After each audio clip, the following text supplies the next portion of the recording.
Amb aquesta ovació, el Saló de Plens de l'Ajuntament de Reus rebia el pregoner de la Festa Major d'enguany, el president del Brevium Teatre, Jaume Manós. Visiblement emocionat, Manós no va decebre els assistents a la sala amb el seu discurs.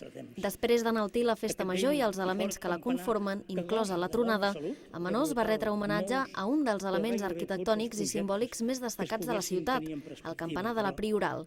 Aquesta torre erecta i vertical del color groguenc de la pedra de soldó, que enfilant-se cap al cel ens vigila i planta cara a qualsevol contratemps.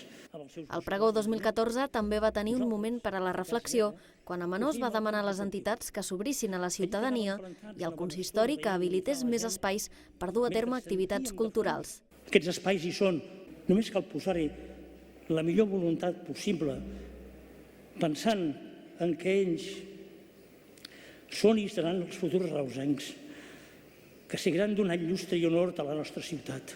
I d'aquesta manera, Manós feia la crida a la Festa Major. Visca la Festa Major de Sant Pere i visca Reus sempre!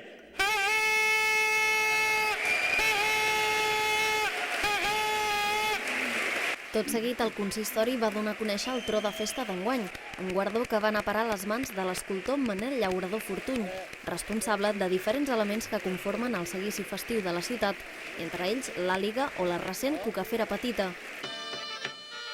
Un cop a peu de plaça, el pregoner va protagonitzar el moment més esperat de la jornada, l'encesa de la primera tronada de la Festa Major de Sant Pere.